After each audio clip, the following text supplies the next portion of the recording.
Mars, keep your remarks, cause the artist ain't done with me yet. Cause I'm going through the muck and the mire, all of the hell and the fire. So when I come out on the other side, I will be such a desire, like a Picasso or a Van Gogh or a porcelain. All right. What's up, everybody? It's Steph the Pharaoh, also known as Stefan Pacheco. Today, this is Luxic Vue Mindset, episode 11. I'm extremely blessed to have Kyle Stanley out of Fresno, California on with us today. You guys are in for a treat. Kyle, he's a real estate investor.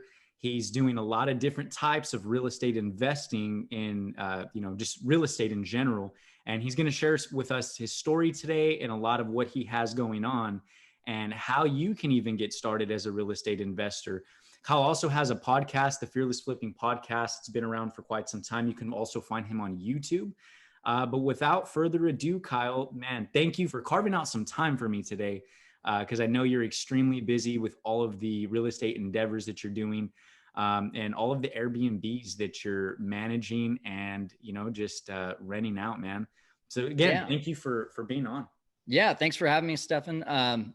I'm excited to talk to you and to talk mindset, to talk real estate, talk Airbnb especially. I do want to make sure people know I changed the name of the podcast recently. It's the Fearless Investor instead of Fearless Flipping anymore, because I just found that I wasn't really talking about flipping anymore. So okay.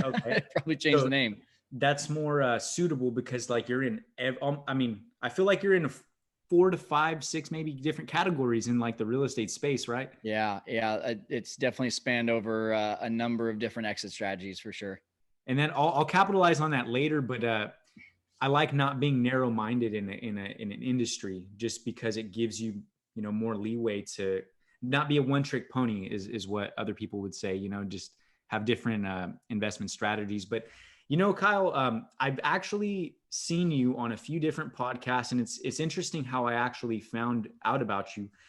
It was back in, I believe, 2018 is when I first came across your page, and I was listening to the podcast, I believe, Get Paid for Your Pad. Yep. And you were talking about the mother-in-law strategy. And honestly, at that time, I was working a job, and I was kind of unhappy with that job, and I was like, man, there got to be something else I could be doing. And then somehow, I don't know, like I said, I don't know how I found your profile, but you were talking about Airbnb, and I really liked that interview, honestly, because you went on and you were just very casual about it, and you were saying, hey, this is what the possibilities are. So that's what caught my interest and following you. And ever since then, man, I've seen you grow. And even then you were I think you had just gotten started in real estate investing. Yeah. So it was actually 2019. And I want to say I was on that show probably around August, September. But yeah, that's funny, man. And then you find out probably that I live 45 minutes away from you, and you're like, what the heck? So yeah. No, that was actually the first podcast I had ever even been on. I had just released my podcast a couple months before. And I think at that point I had 5 Airbnbs. And now today, by the end of February, we'll be at 30. Wow. Yeah. 30 Airbnbs. That's, shoot. And even when we had gone in and I had, asked you to be my mentor when I was trying to get started, you had, I think, only 16. So within the year, you grew double practically. So when you and I met, I was at 9 or 10. And wow. It was actually COVID that really ended up being the catalyst, believe it or not. COVID stopped the growth for about 2 or 3 months. But then on the other side of it, I was just, on my podcast, on my YouTube channel, on my Facebook, with the relationships, everyone was just wondering, how is Airbnb going? And I was just telling them, we're thriving.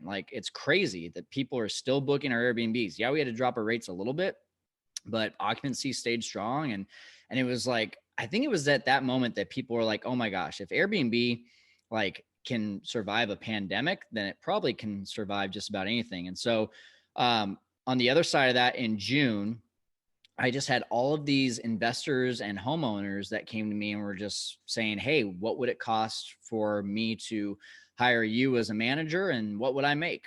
And when they saw that, they would still make 3 to 4 times as much, even after paying me a management fee. It was a no-brainer for them. So in about 3 months, we added another 10 and doubled. And then, like I said, basically got to 25 by the end of 2020. So long story short, I went from 0 to 25. That's 20K net income per month in under 18 months after the day that I decided to start Airbnb. Wow. And I remember you talking about before, you got your start doing Airbnb back in what is it? Not, I don't know if it was Phoenix, but I know it was in Arizona. You were living in Arizona, right? Yeah. I mean, I started it just like how most people started. And actually I just posted a video and I did this on my podcast as well about what I think the future of Airbnb and short-term rentals is. And in order to really predict properly, I did some research on the back end, and I said, well, what was this industry like before 2008 when it really started to get some momentum? But Airbnb started off just as all that Brian Chesky ever thought it would ever be is just a couch surfing profile or platform that people could just, instead of college students, people, who are adventurous, going to Europe and saying, oh, I don't want to pay for, this kind of thing, a hotel or a hostel or whatever it is. And I just want to sleep on someone's couch. That's all he ever thought it would be. And like, that's all I ever thought it would be for me. Cause it was 2015. I bought my first home and I was freaking out. I was like, oh my gosh, the mortgage is much more than I thought. And even though I have a couple roommates, like I want to live for free. And my buddy told me about Airbnb and he was like, dude, I'm making basically just under $1,500 a month renting out a room in his apartment in Vegas. And I was like, okay, that's all I needed to hear. So I was 5 minutes from the Cubs complex, 5 minutes from the Giants complex, right next to Old Town Scottsdale. I was like, this is going to kill. And it did. And it wasn't though, man, until 3 years later when I finally took the blinders off and realized that I was missing out on a huge opportunity and not doing entire houses. And I was so stoked about $1,000 a month of just renting out a room that it was blinding me to what the real opportunity was, which was much more, thousands of dollars to be able to not only do it in full houses, but houses that I didn't even own. And that's when it really took off. Now, it sounds like you had somewhat of an entrepreneurial spirit early on. Have you always been that way? Yeah. It's funny.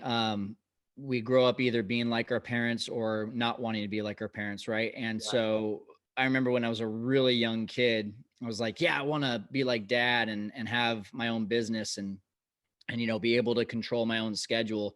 And then I got older and I was like, screw that. I'm going to be a sports broadcaster and I'm going to be the play-by-play guy for the Chicago Cubs. And I'm going to go out and be the next ESPN guy. And it was funny because I got into that space and I was like, wait, I don't like taking orders from other people. I like freedom. I like being able to have creative freedom, time freedom, financial freedom, especially job just stands for just over broke. And I don't mean that offensively to anyone with a 9-to-5 job, but most jobs, I'd say 99% of jobs are just going to do exactly that. They're going to dangle enough in front of you and give you enough sense of security. And by the way, this is all from Rich Dad, Poor Dad. If you've not read that, you need to read that book by Robert Kiyosaki. But he talks about it. He's like, it's just enough to dangle in front of you, health benefits and, overtime and just a secured paycheck. And then you realize when you open your eyes that it's the opposite of financial freedom.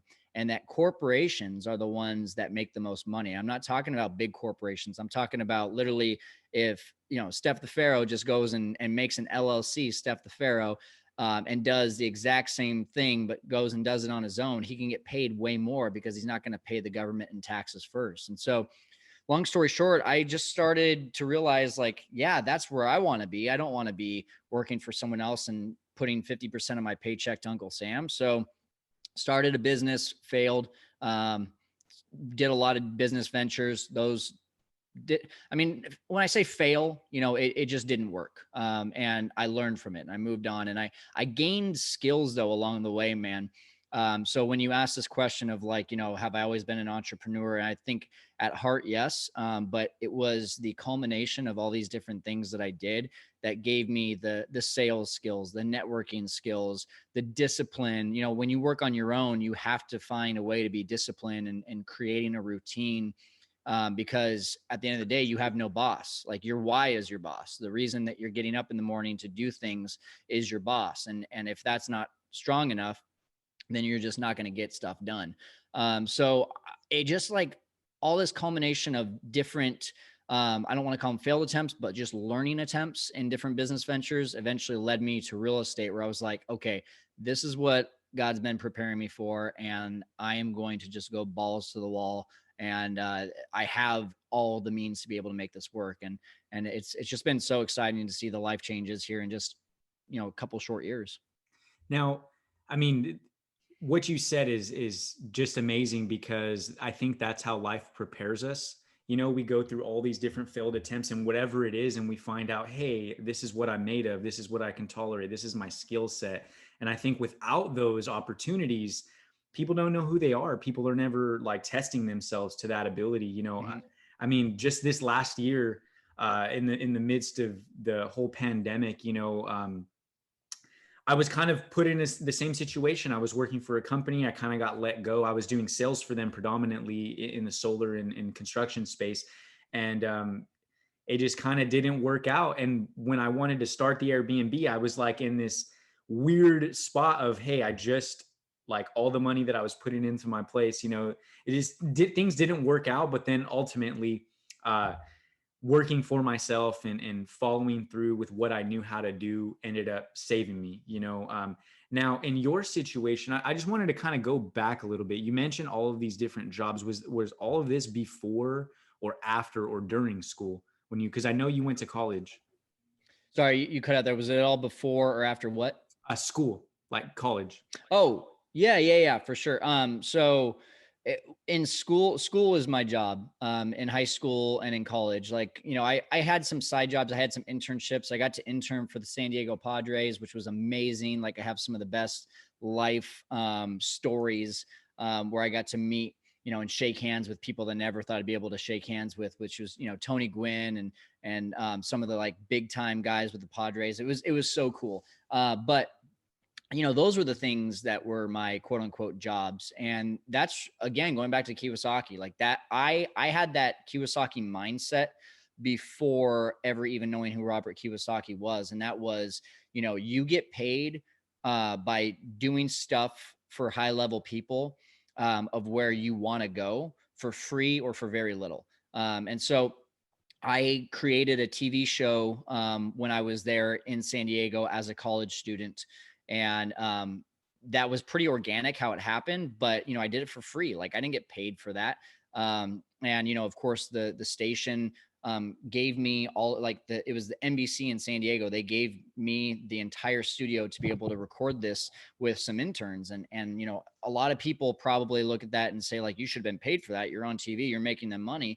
But no, like I got to be next to people that were getting paid for it at a very high level. And they got to teach me how to make this better, how to write a better script, how to get a better frame shot, how to be a better producer, how to be a better director, how to be a better on-camera person, all this stuff. And I've used those same things I learned in that intern environment for the rest of my career. Now, the one time I didn't do it was the very first time I ever started my own business. And for some reason, at that point, and I think this is more of an ego thing, I just said, you know what? I can figure this out. And there's one thing that Warren Buffett says, it's that the easiest way to learn is from mistakes, but no one ever said they had to be your own. And so, and I heard this just a couple weeks ago from actually Ty Lopez brought it up in Clubhouse, which by the way, get on Clubhouse. That thing is amazing. So I heard this and I was like, man, like I thought back to when I started my own business and I was just like, yeah, I learned a lot because I made a lot of mistakes, but like no one ever said those had to be my mistakes. I could have easily taken out high level business people to lunch, paid for mentorship, purchased courses. I could have done all of that, even just bought a $7 book. And but I just was so like, no, I can do this. I can figure it out. This is a great service and a great product that I'm selling. Like I'll figure it out and I'll take it to the top. And I never did. And I just always struggled. And so that was the one time in my life I didn't do it.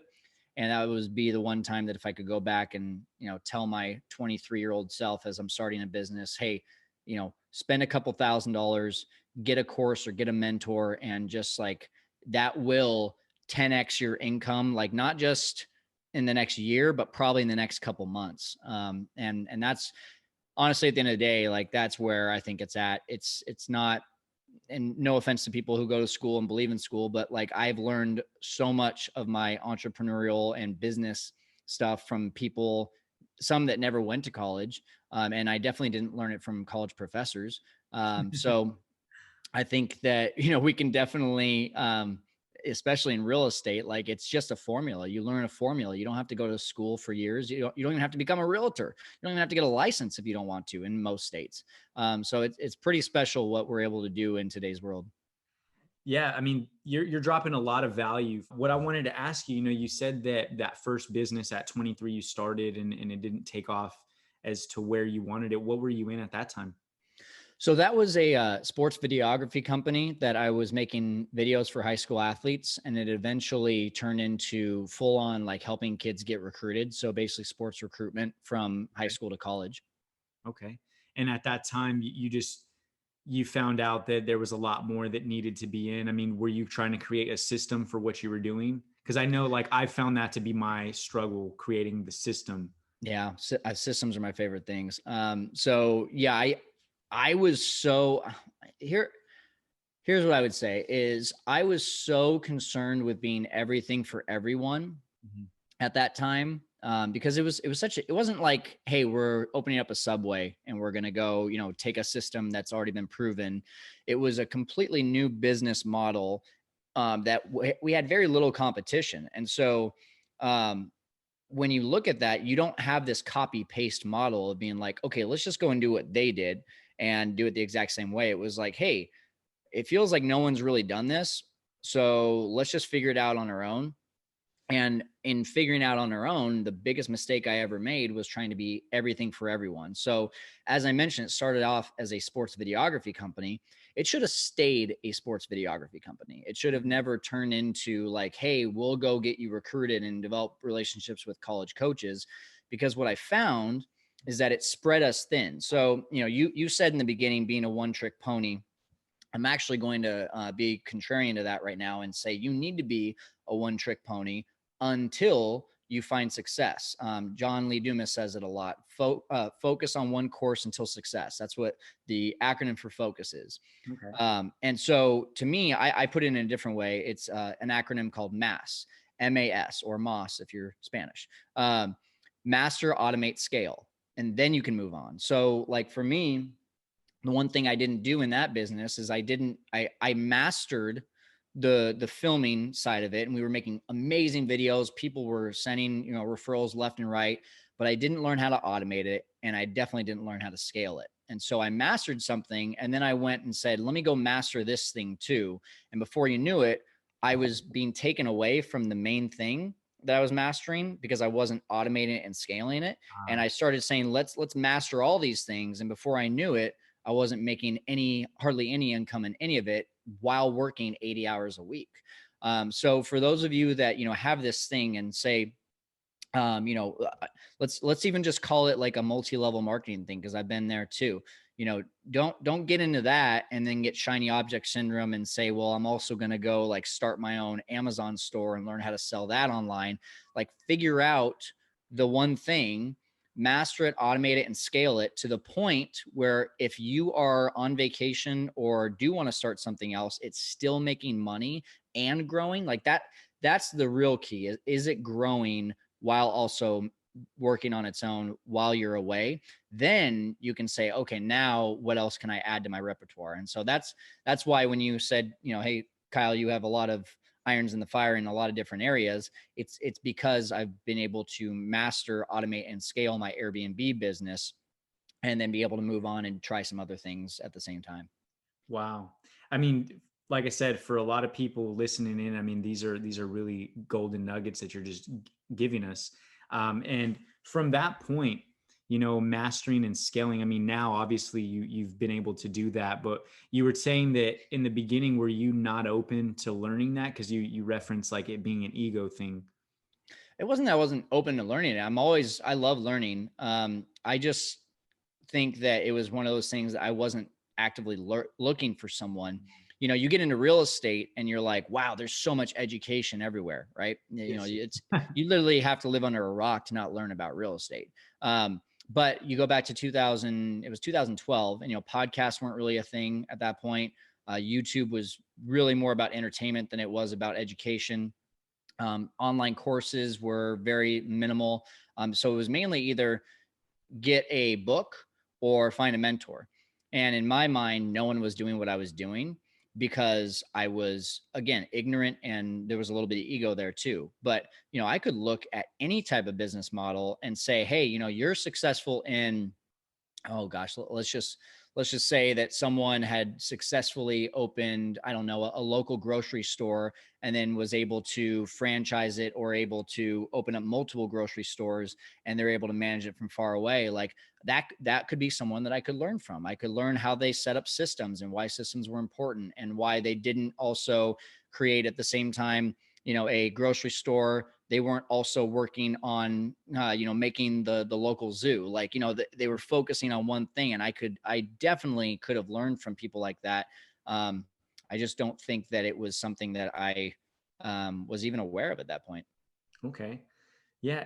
And now what I actually wanted to ask you, after and transitioning into your next, did you start a business right after that, or did you kind of like wait until it off? I had shiny object syndrome while I was in that business too, by getting into a multi-level marketing company, which I don't regret any of the things I did. I think I had a lot of shiny object syndrome, but I also think you get that because you're not completely convinced that the thing that you're in at that point is actually the thing you're going to do. Like today, you couldn't get me to, if someone says, hey, I'm making, $500,000 a month as a day trader, you just couldn't get my attention. I'm so dead set on growing what I've got.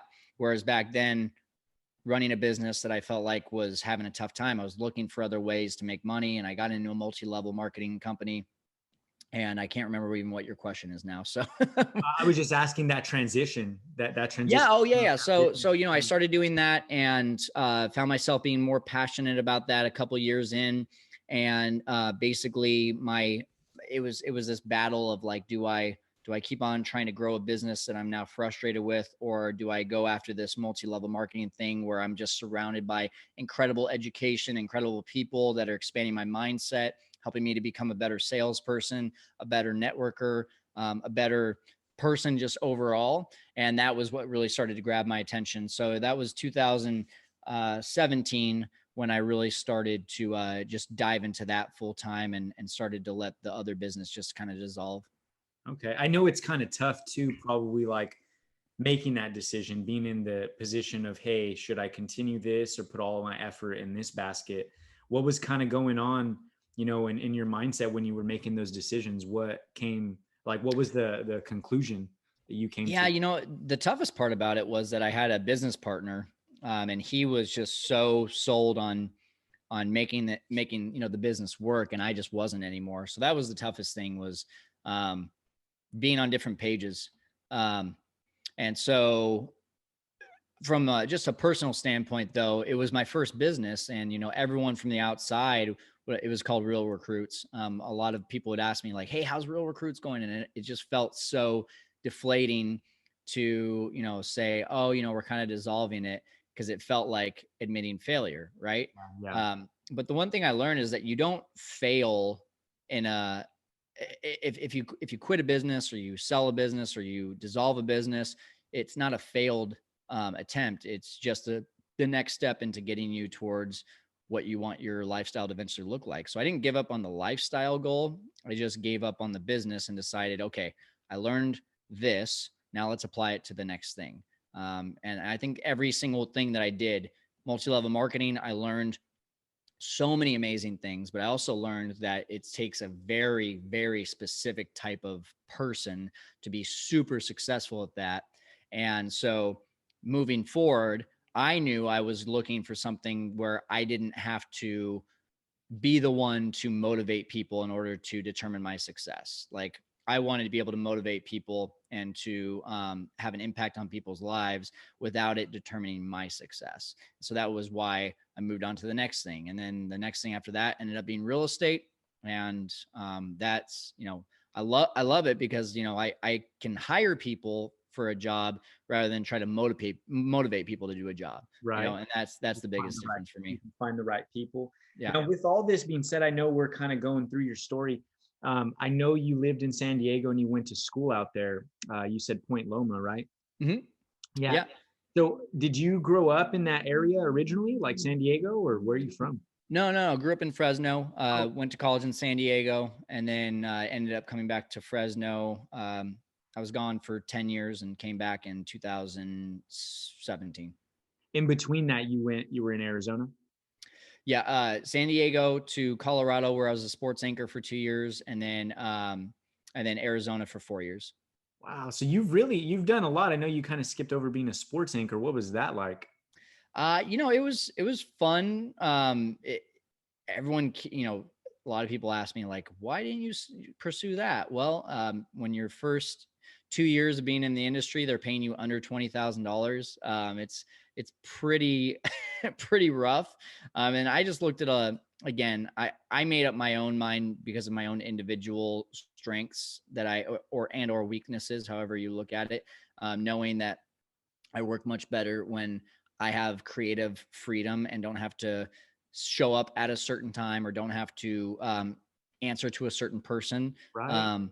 And so for me, recognizing that, I said, I shouldn't be doing this. It wasn't even sports anchoring. It was just the fact that like, I shouldn't be working for someone else. I'm just not going to, at the end of the day, be happy. So, yeah, that was probably the big determining factor. It's also a very negative atmosphere in the news, not sports, but in the news. You're surrounded by people, who are, if it bleeds, it leads, and they're looking for the next, drama and all that kind of stuff. And so, it takes a toll on you. I kind of feel like the 2 years I looked like, Obama after 8 years, the before becoming president and after being president, the 2 years of being in the news aged me a little bit. That's funny that you say that. What I wanted to just capitalize on, you had said, the way you articulate those scenarios and you describing that, hey, I had to analyze my strengths and weaknesses. That wasn't for me. I mean, you're breezing over it like if it was an easy decision. In those moments, though, like, was it hard for you to say, hey, I really don't want to do this? I mean, because you went to school for, I would imagine, something along the lines of that, right? Yeah.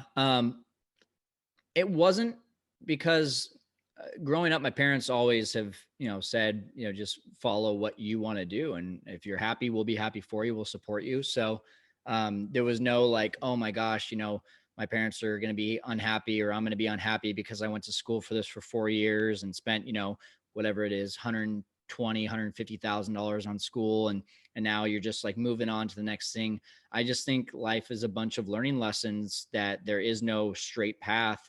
And if you look at, decisions as a disappointment, then you're just not going to learn from them. So I don't think I'd be where I'm at today had I not made the decisions in the past that I did make. I talk about all the time where like I'd go back and start being an entrepreneur and start a business while I was in high school, and I wouldn't even needed college. But at the same time, would that have led me to where I'm at today? Probably not. Would it be better? Would it be worse? I have no idea, but I don't really think about that a lot. I just think about the fact that like, hey, I got a degree in media communications. It led me into an industry that I thought was going to be my career, but it wasn't. But it taught me how to be articulate. It taught me how to be on camera. It taught me how to interview people. It taught me how to work with deadlines.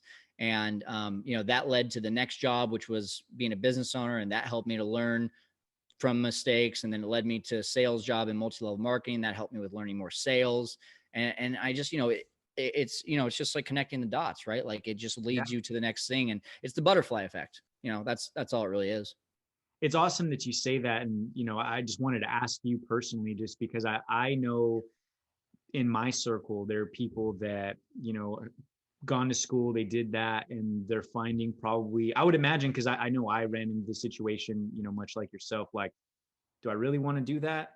And you're almost in that position. But the support of your parents, I think, is also extremely important, because if you have people in your circle holding those things against you in those tough times, I mean, I just think it'd be very difficult to even find yourself or find growth in what you're doing, if that makes sense. But yeah, thank you for sharing that. Now, Yeah. kind of moving forward where we're at, because the one of the biggest reasons I wanted to bring you on, I wanted to dive into the whole Airbnb, industry in general. Yeah. So you stumbled across it from a friend, and he was telling you, hey, this is how much money you can make. I know that was exciting.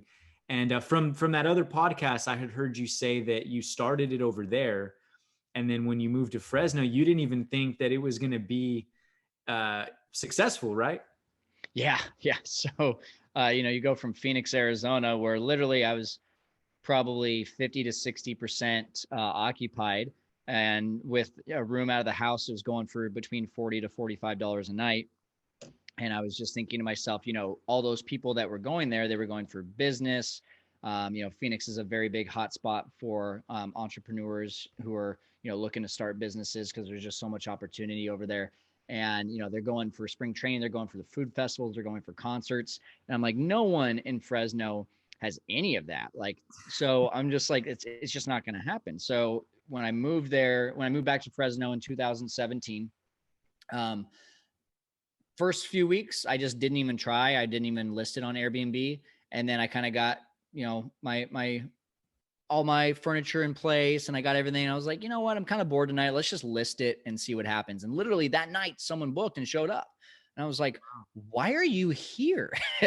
Someone is playing a joke on yeah, me. yeah. And it was him and his wife. And they were just like, yeah, we're in town to see family. I was like, okay, yeah, that makes sense. But it's going to be few and far between. Long story short, I ended up being on average like 60 to 70% booked at the same rates as I was in Phoenix for just a room out of my house in Fresno. I was getting better results in Fresno. And I was like, it still was just, it was crazy to me. But honestly, long story short, 2018, I decided to test this out. I'm like, what happens if I rent out the entire house? I'll put all my stuff in like a locked closet, all the stuff that I care about, and I'll see what happens when I'm gone for a weekend. And in 3 days, I went away. I probably spent on that trip of being away $200. I made $450 at my Airbnb the 3 days that I was gone. And I was like, that just paid for my trip and then some. Like, that is super powerful. What have I been missing out on? So that's what kind of got my wheels spinning. I need to get more into like learning about more passive investments. And it's funny, man, like, even though that was right in front of me, I was still just like, it's not Airbnb though. Like, that's not what it is. It's just, what that taught me was just passive investments. I need to learn about passive. And so started, listening to different podcasts, Bigger Pockets, Cardone Zone, all these different things. I was hearing about apartments, and I was just like, okay, I need to get in apartments. But then I looked at prices for apartments. I was like, oh, I can't afford an apartment. And so, long story short, I went to a seminar about flipping, and I got into flipping. And I picked up this property about 5 months into starting my flipping career that I was going to BRRRR. BRRRR stands for buy, rehab, rent, refinance, and repeat.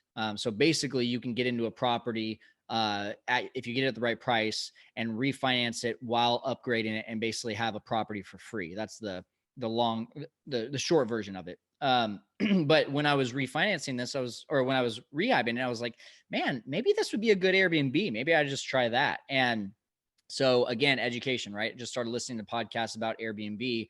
And someone pops up talking about this whole idea that you can do Airbnb without actually owning a property. And I was just like, wait, what did he say? Like, I thought you have to have the title. I thought you have to like prove that this is your own. Like, I thought, I didn't know what I was thinking, but I never thought about it that way. And honestly, man, that was the light bulb moment and that was April 2019. May 2019, I got my first home my first apartment that I didn't even own. And then again, from 2019 in May all the way until December 2020, we accumulated 25 properties, about 80% of which we do not own. Wow. That's a lot. I mean, just going and scaling at that speed, and kind of how you were saying earlier, like COVID kind of helped you guys out to where you have all these people just because, being in your mentorship last year, when the whole thing happened, you're like, you know what, I don't even know what's going to happen, but you stayed in it and you stayed doing what you were doing. And I even saw like for a short period of time, you were doing, like month to month rentals, I believe. For Yeah. like the properties. Yeah. That was, again, a failed experiment.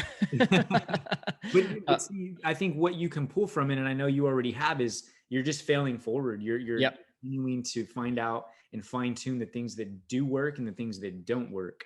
Yeah. Well, and what I learned from that is I never want to be a regular landlord. That's what I learned from it. So failing forward there is just knowing like, hey, if I ever do have to be a regular landlord on a majority of properties, I'm going to be outsourcing that as quickly as possible because that was just a nightmare. Shoot, I'm really blessed to the fact that my tenants have been extremely helpful. And I tell them all the time I see them like, hey, thank you guys. If there's anything you need, let me know. Because during this whole, thing that's been going on, I mean, a lot of the rent laws have changed. It's tough. And for small guys like myself, it's like, I don't want to pay another company to come in and manage and do all that. So I've been blessed, and I know there are a lot of different horror stories. Yeah. Share with us, if you don't mind, like what are some things that, I mean, in the moment, I've seen quite a few of your posts being in the Airbnb mastermind group, but share some, just hiccups that you've experienced that you've had to overcome. In Airbnb? Airbnb or just investing in general? Yeah, I mean, the biggest hiccups in Airbnb is just learning the systems that you have to implement in order to make this really solid. So a friend of mine who's in the space too, his name's Jay Massey. He says it really well. You work your hardest on your business, and he's referring to Airbnb, but I think this applies to all businesses. You work your hardest when you're at your smallest, and it gets easier as you get bigger. Wow. So it's funny. Most people don't think that way. And I didn't think that way. I figured, what do they say? More money, more problems, or like the bigger you get, the harder you fall and all that kind of stuff. And it's funny because when you're at your smallest, is when you are the most protective of your income. You don't want to give away any of your income because you're like, and it's just like what you said, Steph, like, I'm not going to go pay someone to manage this because that's money that can be in my pocket. Now say that same thing when you have 200 doors. Okay. I can guarantee you're not going to be saying that same thing. Yeah. So what I noticed and what really like we had to do and had to figure out is how do we scale and how do we get bigger? Especially in Airbnb, like in a regular rental, a lot easier to wrap your head around scaling because you're like, yeah, someone just goes and lives there. And of course, like if there's a issue with the toilet, I'll call the handyman. Airbnb, we've got, sometimes 13 to 15 turnovers per month per property. That means that a cleaner has to get in there at 11 a.m. when the guest is checking out, and it has to be ready by 4 p.m. when the next guest is checking in. Now, think about that over 20 different properties. If you have 20 turnovers in one day, like that's really tough to wrap your mind around. And then, hey, we want to give them a hotel-like experience, which means that we need to be by our phones or, we need to have someone by the phones all the time if there's an issue so that they're jumping on those issues. Again, like for one or two, that's easy to think about, but it's really tough to wrap your mind around doing that for 20 different properties. And so that's where I think a lot of people start to like get in their own way and think, hey, I don't know how we're going to be able to get bigger. And that was me too. I was at 7 or 8 and I'm like, I probably could get to 10 and be okay, and that's where I was at. But then you just learn that because you have more money, because your business is bringing in more money, you can bring in more bodies, more people to help with these situations. And suddenly before you know it, you look back, I'm looking back and I'm like, man, I was working my butt off for like, call it 7 properties and making about $7,000 or $8,000 a month. And now today we've got almost 30, and I might put in 3 to 4 hours a week. And that's a really amazing place to be. But I think the biggest, so to answer your question, the hiccup was not trusting that I could get there, or not knowing how to be able to get there. And so the solution was just, learn systems and learn from others, and implement these systems so that you can get there. Man, as you're saying all these things, there's a lot of knowledge, and I had like 4 questions as you were going through, and I'm like, oh, which one should I ask? Yeah. In saying that, the first question that I want to ask you is, now your main focus, like one of your main focuses, is Airbnb, as far as like the income that it's giving you and everything. And I wanted to ask you, so when did you decide for yourself that you were going to, because when I first met you were doing Airbnb, and you were also flipping, I think, predominantly at that time. When did you decide, like, hey, Airbnb is going to be more lucrative to scale, I'm going to kind of put some more eggs in this basket, and then if other deals arrive and present themselves, like, I'll just go ahead and handle that? When did you decide to make that transition? That's a good question. I think really, like, it was probably 5 months into being an Airbnb, when so I had this scarcity mindset about Airbnb when I first got into it. I wasn't telling anyone about it. I think when you and I met, and when you heard me both on the podcast, and then I think we met in person over at the Pace and Jamil. I think we met at that event with Pace Morby. Yeah, with Pace and Jamil. Yeah. So that was towards the end of 2019, I think. And just a few months before that, I switched my mindset from scarcity to abundance. And the reason being is Jason Pritchard, who's someone that I'm sure is here in Fresno, and big time investor. He has a meetup group, and he was, when you're in class and the teacher is like talking about something you shouldn't do, and you feel like they're literally like looking right at you. Yeah. That's the way I felt at all of his meetups. And because I was just thinking to myself, like, no one knows about Airbnb. I felt like Schmiegel with the Precious, like, I'm not going to let anyone touch my Airbnb. And I got to the point where I'm just like, man, Jason keeps talking about, like, abundance mindset, give, expect nothing in return. It'll come back tenfold. He kept saying, trust me, that's just the way it happens. And he was sharing his stories, and I'm just like, okay, you know what? I'm gonna start talking about it, and we're gonna see what happens. And so it was right around that time when I started talking about it on my podcast, and I started sharing it with some higher level investors that I knew I had something that people really wanted to know about, and honestly were like craving to know about. And for that reason, I was like, this is one of those moments where I kind of feel like this is what I need to do then. Because if I'm one of the first to do it, people will probably end up coming to me as the expert, and B, I want to get ahead of the curve. And so that is, luckily what has happened. Man, and it definitely has. I mean, because when I saw you at that event with Pace, I was like, man, my mind was already moving. I had listened to that podcast. I had heard you talk already, and it had been something in my mind, like I wanted to do it, and I still do to this day.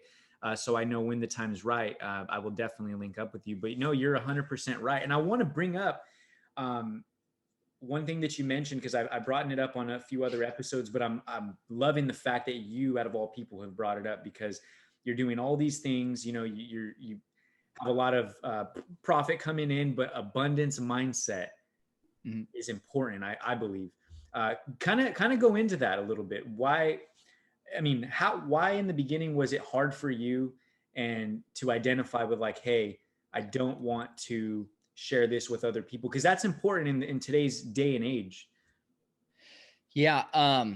It's so contradictory to what we believe and I don't even want to say what we're taught.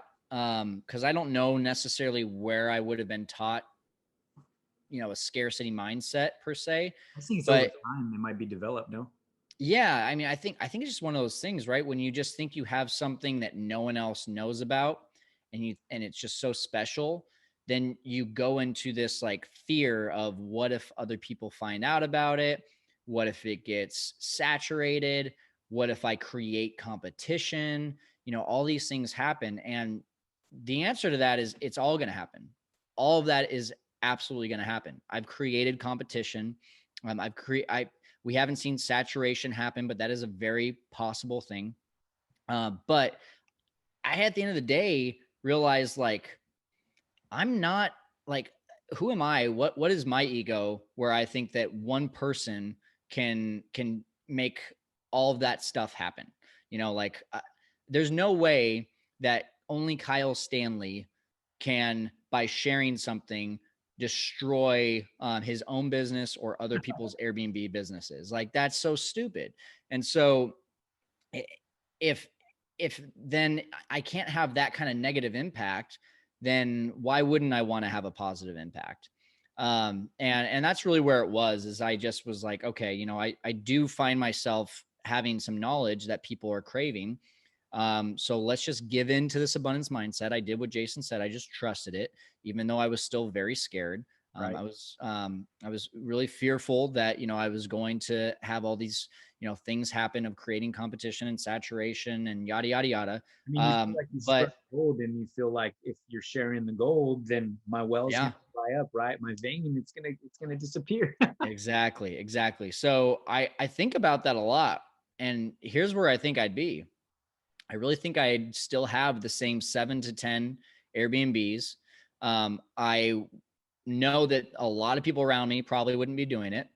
And I would be, looking for deals a lot harder, and working a lot harder today, and probably making a third of the amount of money that I have been able to bring in. And I just think that because of helping other people, people came, well, as soon as I started opening and had this abundance mindset, it's like people told me what they needed. It's, instead of me guessing.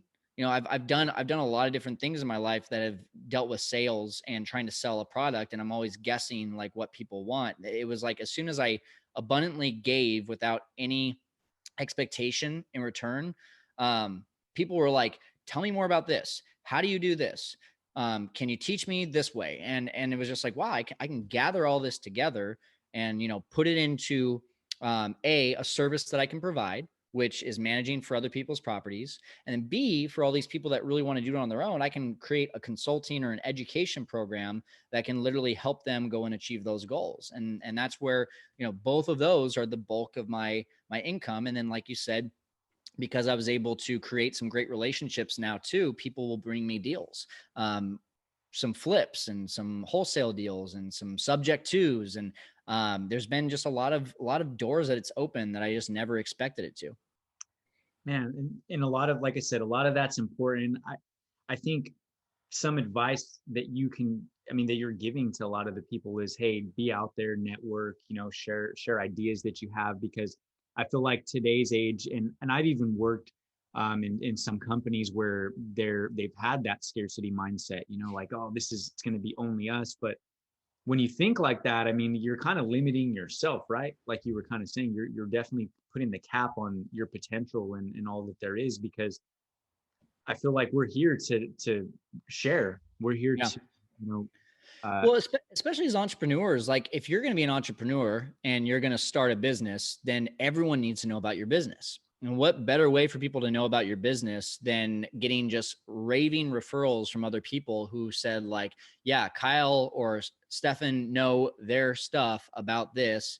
And like they talk about it all the time on their podcast, or, I had lunch with them and they told me about things that I've never even heard of. And like, it's those lasting impacts that you make on people from what you know up here and what you really can provide as value, that makes them want to share your name with other people. Like I'm very blessed that when people hear the word Airbnb in Fresno, most people say, call Kyle. Like my phone rings on a weekly basis with a new lead of someone that has a tenant moving out and they want to know what they can make on Airbnb. Like it's a really special place to be, but it came from having an abundance mindset, not a scarcity mindset. And that's interesting, like I said, that you mentioned all this. Now, the first person that I talked to, I believe you helped him. His name was Al. He's out here in Visalia. I met him at one of the Jason Pritchard's Burr events where he went over the strategy and everything. And I think you were there, but I didn't meet you at this time. This was before the other event, but I was just talking and networking with a few people, and this gentleman, his name is Al. He was like, if you're looking into Airbnb, Kyle Stanley's the man. He helped me out over here. So from that point, that's, like I said, that's what puts you on the map in my mind. And then you also helped out Alex Burgos, I believe, out of Porterville with the unit out there. And I went to the high school across the street, so I know where that building is at. And when I heard about that and I seen it, I was like, what? No way you could do that with this. Right. I thought the same thing, to be honest. When I showed up, I was like, ooh, we'll see how this works. And he's killing it. Yeah. So with all that being said, you've really shared with us a lot of golden, like I said, nuggets, a lot of wisdom with that. Now, I want to open this up and I want you to kind of explain, because you have a course out there for people that are interested in Airbnb. I want to kind of open that up for you just to kind of explain for the people that are interested, that are looking for the mentorship and help. I want you to kind of share with what they can expect by tuning in. Yeah, no, I appreciate that. I want to first start with where they can get some free help from me first, because I think there's a lot of people, and here's where I think people are at. They're either going to go the free route, which is going to be, YouTube University, which there's no problem with that. I know a lot of people that have created successful businesses just by learning on YouTube, but it takes a lot of time and it takes figuring out, well, who's sharing the right information and who's not. Or you're going to go the education route of buying a course like mine, and you're going to get the streamline. You're going to save time. You're going to honestly save money. Even though you're spending money, you're going to save money because you're going to make more money quicker. And then you're going to also not make the mistakes, just like what I talked about earlier, right? They don't have to be your mistakes. You can learn from my mistakes. I've made a lot of mistakes that I share in my course and tell people, make sure you don't do this because this is what I did. So with that being said, if you want to go the free route, my YouTube channel and my podcast are awesome for helping you to be able to learn a lot of the strategies that I'm using. fearlesskyle.com. You can find both of them there, or you can just Google the Fearless Investor. We've got a free Facebook group, Stefan, that you talked about, the Airbnb Masterminds. It's growing by about 5 to 10 people a day right now, which is super exciting to see. A lot of people are getting great information from there. And I've started doing some free webinars in there as well to teach people and to accelerate their learning. And then, of course, on Instagram, I'm sharing a lot of knowledge too at Fearless Kyle. But yeah, the course is, I love the course. It's a course plus group coaching. I think there's no such thing as getting 100% of the answers that you need in a course, because you just can't go over every single scenario in a course, right? Right. Yeah. So, I mean, we get people all the time who are like, yeah, I took the course, but I had this situation, and thank God for the group coaching, because I don't know what I would have done at that point. So the group coaching is meant to kind of like fill in. It's kind of like 80-20. You get 80% of the knowledge you need from the course, and then you get 20% of like answering the questions along the way in the group coaching. So the course, very simply, it's going to help you master, automate, and scale a 6-figure Airbnb business. And I give you the roadmap of how I did it in under 18 months. I got to 6 figures in under 12 months, but I give you the roadmap of how I got to 25 units and 20K income over 18 months. And I show you from raising money to locating properties, having conversations with landlords to convince them to let you sublease or to manage for them, showing you how to be able to get your business system set up, showing you how to get the listing set up, how to communicate with guests, how to find teammates, and then eventually how do you automate all of that so that you can scale and maybe even move on to another business, or maybe move your one market and move it into 2 or 3 markets. That's the whole goal of it, is to help you do all that. So it's called the Airbnb Kickstart course. It's at fearlesskyle.com. And it's at a 20% discount right now. So not sure how long that'll last, but definitely would love to see you guys join. Awesome. And all of what you said, I will link everything in the YouTube video description. So if they want to Perfect. find you, they can definitely just click on some links and get all the information that they need. Now, with all of that, again, being said, Kyle, I want to open up the platform and give you the opportunity. Is there anything that you want to share with anybody, whether it be mindset, Airbnb, for anybody, just some general advice for people tuning in? Because honestly, this can supplement a lot of people's income if they're open and they want to find that opportunity. I definitely think it can help them. That's for sure. Yeah, for sure. I think more of just some life advice. A lot of people are told something that I think just from experience is not true. And that is, if you do what you're passionate about, then it'll never feel like you are working a day in your life. I don't agree with that, because I think we find out what we're passionate about and we try to monetize it. And when we try to monetize it, we actually forget about some of the things that are going to come with that actually start making us despise our passions. And my example for that is when I became a sports broadcaster. I thought for sure, like, oh my gosh, baseball is my number one, and I want to do that as a job. And then when I got to really looking at it, I'm like, A, I don't like being told what to do. I like creative freedom. B, I don't want to travel for 6 months out of the year. I want to be able to be a family man eventually. And there was just all these different things where I was just like, man, I am going to hate baseball. I'm not going to feel like, like what people say, which is follow your passion. You'll never feel like you're being, having to work a day in your life.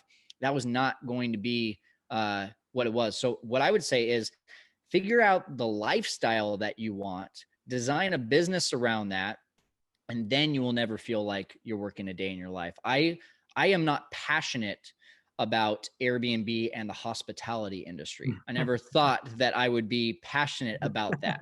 Okay. Yeah. But what I love, and the reason I feel like I don't work a day in my life, is because I have something that, like, first of all, my why is very strong. And then second of all, this feeds my why.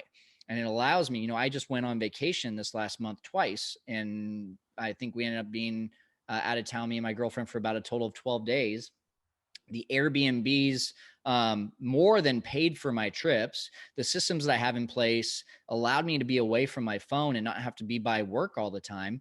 And for that reason, man, I love my life, and I love feeding into my work every day, because it provides me with the lifestyle on a daily basis or on a monthly basis that I want to be able to have that freedom. So, and now, like, I have enough money to be able to go and say, okay, let's get season tickets to the Cubs and move to Chicago for a summer. And like, that's feeding my passion. I don't have to be the sports broadcaster for them. I don't have to be at the ballpark every day in a working fashion. I can go and have a couple beers while I'm there and a hot dog and not have anyone like telling me I can't do that, And so like, that's to me, true feeling like, you're not working, is when you're building a business that is designed around what you want your lifestyle to look like. Awesome. Kyle, thank you for your time today.